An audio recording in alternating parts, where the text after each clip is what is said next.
नमस्कार, स्वागत है हरियाणा न्यूज 24 पर। मैं हूं प्रिंस लंबा। हरियाणा प्रदेश के अंदर पिछले दिनों सैनी सरकार पर खुलकर यह आरोप लगाए गए, ये चर्चाएं चली कि अफसरशाही बेलगाम हो चुकी है। हरियाणा प्रदेश में अफसर जो है वो विधायकों, मंत्रियों और सांसदों तक के कहने सुनने से बाहर हैं, उनकी सुनवाई भी नहीं करते तो आम लोगों का क्या ही हाल होगा। लेकिन अब जो है सैनी सरकार ने तमाम बातों को नजरअंदाज करते हुए एक बार फिर बड़ा एक्शन ले लिया है, बड़ी कार्रवाई कर डाली है, जिससे पूरे हरियाणा प्रदेश में और हर सरकारी महकमे में खलबली मच गई है। आपको बता दें कि सैनी सरकार के निशाने पर इस बार एक डिपार्टमेंट था जिसके अंदर ही 42 कर्मचारी से लेकर अधिकारी तक सरकार के हत्थे चढ़ गए, रडार पर चढ़ गए, या फिर यूं कहें कि सरकार के एक मंत्री के निशाने पर आ गए, जिसके बाद उनके खिलाफ सख्त कार्रवाई करते हुए उन तमाम कर्मचारियों से लेकर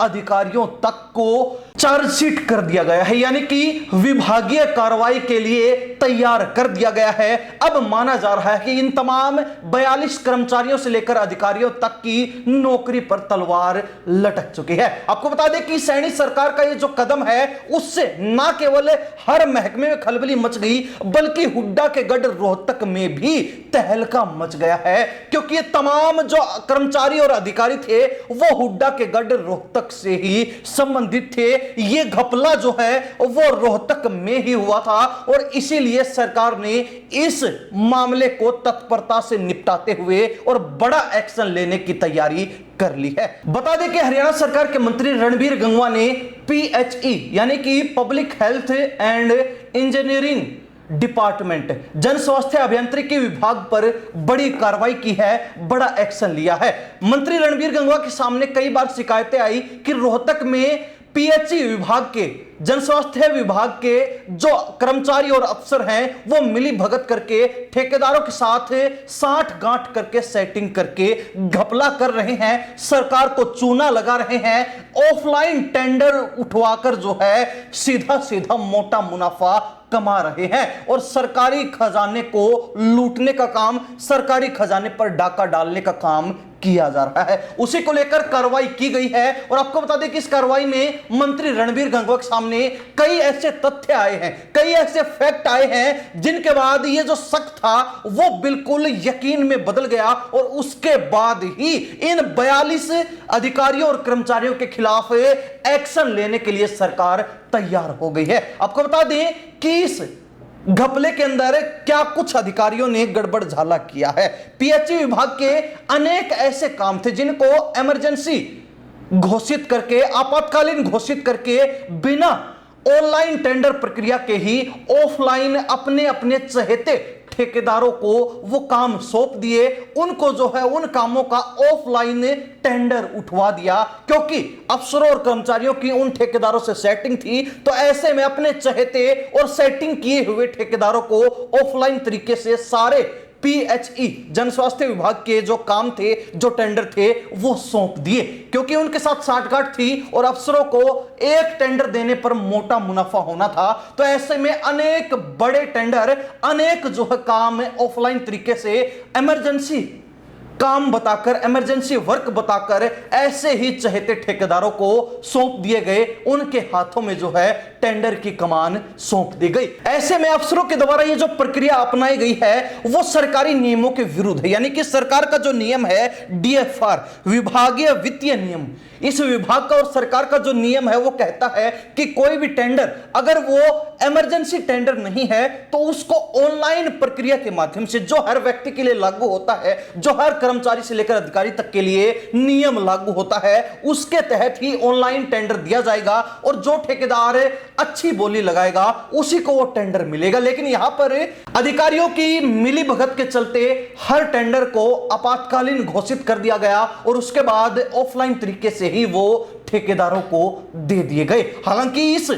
घपलेबाजी के अंदर ना केवल रोहतक बल्कि महम और सांपला सब डिवीजन भी शामिल हैं। इन सब डिवीजन के अधिकारी भी इस घपले में शामिल है। तमाम सीमाओं से सटे हुए इलाकों में जितने भी जन स्वास्थ्य विभाग के टेंडर उठे उनको ऑफलाइन तरीके से ही हर ठेकेदार को दिया गया था। इस जांच में यह पाया गया है कि जन स्वास्थ्य विभाग के जो टेंडर ऑफलाइन तरीके से हुए उनमें एक ठेकेदार को एक ही दिन में 10 से भी ज्यादा टेंडर दिए गए हैं। और ऐसा किसी एक ठेकेदार के साथ नहीं हुआ, बल्कि कई ठेकेदारों के साथ ऐसा देखने को मिला है। जो जांच में पाया गया कि अनेक ठेकेदार ऐसे हैं जिनको एक ही दिन में 10-10 से भी ज्यादा टेंडर दिए गए हैं, उनकी जिम्मेवारी सौंपी गई है। तो ऐसे में अंदाजा लगाया जा सकता है कि सिर्फ एक समय अवधि के दौरान एक ही पोस्टिंग वाले अफसरों की समय अवधि के दौरान, कार्यकाल के दौरान ये जो घपला हुआ उसमें सरकार को कितने करोड़ का नुकसान हुआ है, कितने करोड़ का चूना लगाने का काम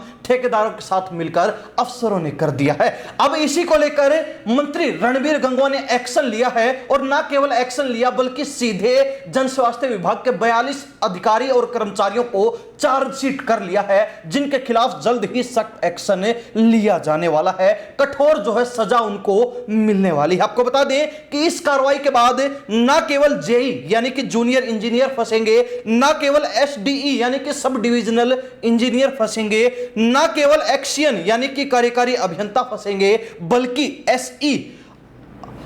अधीक्षण अभियंता तक इस एक्शन में फंसने वाले हैं, इस कार्रवाई में फंस चुके हैं और उनको चार्जशीट कर लिया गया है। सरकार ने और मंत्री ने यह भी पाया कि इन अफसरों की जब से यहां पोस्टिंग हुई थी, सिर्फ इन्हीं के कार्यकाल के दौरान इस तरीके के जो है सारे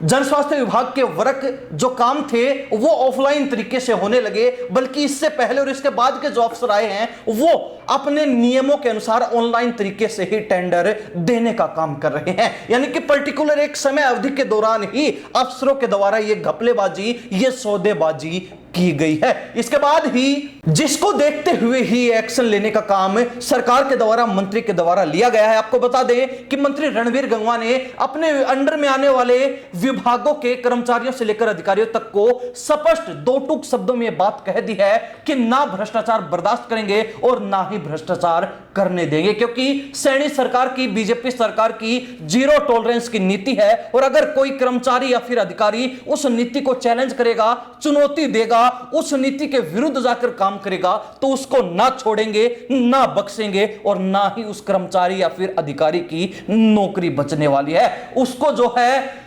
बाहर करने का काम, उसको विभाग से, उसकी कुर्सी से उतार फेंकने का काम सरकार कर देगी, यह मंत्री का कहना है। या फिर यूं कहीं के एक तरीके से अपने अंडर में आने वाले विभागों के कर्मचारियों और अधिकारियों को सीधे सीधे चेतावनी, धमकी देने का काम कर दिया है। बता दें कि इस एक्शन के बाद या फिर यूं कहें कि इस कार्रवाई के बाद जहां हुड्डा के गढ़ रोहतक में खलबली मच गई है, तो वहीं दूसरी तरफ जन स्वास्थ्य विभाग के अंदर भी तहलका सा मचा है, भगदड़ सी मची हुई, क्योंकि 42 कर्मचारियों और अफसरों को एक साथ चार्जशीट करना कोई छोटी बात नहीं है, कोई आम बात नहीं है। ऐसा कभी कभी देखने को मिलता है कि किसी विभाग में मंत्री के द्वारा, सरकार के द्वारा एक साथ इतने कर्मचारियों और अधिकारियों को निशाने पर लेकर मोहरा बनाया गया हो, उनके खिलाफ एक्शन लिया गया हो। लेकिन यहां पर एक्शन देखने को मिला है और 42 इन कर्मचारियों और अधिकारियों की नौकरी पर तलवार लटक चुकी है, जिनका कभी भी पत्ता काटा जा सकता है। सरकार की इस कार्रवाई को लेकर, मंत्री के इस एक्शन को लेकर हरियाणा प्रदेश की जनता क्या राय रखती है, कमेंट के माध्यम से जरूर लिख दीजिए। इन्हीं सब बातों के साथ में प्रिंस लांबा, हरियाणा न्यूज़ 24। नमस्कार, जय हिंद।